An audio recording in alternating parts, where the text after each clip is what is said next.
Magluluto tayo ng ginataang bilo-bilo, guys. Okay? Then, in 2 liters of water, guys, I put 3 packs of coconut powder. This one.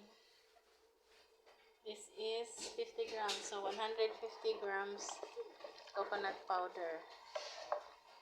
Then, we will put our chopped cassava and our chopped sweet potato. Yan.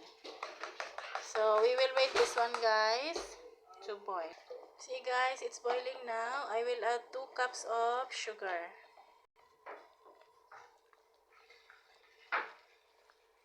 Then, I will put 1 cup of glutinous rice.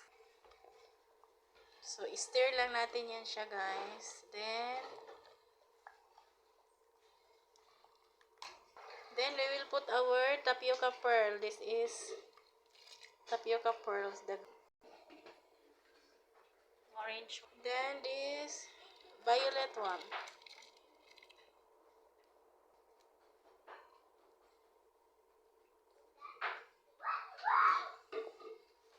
Ayan na siya, guys. Colorful siya, guys, no? Yan, ang ganda. Palambutin natin yan.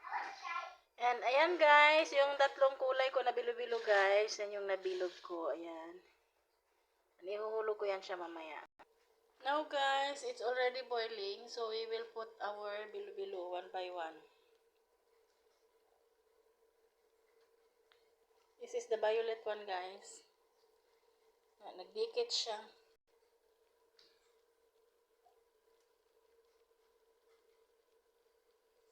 Then, atong red.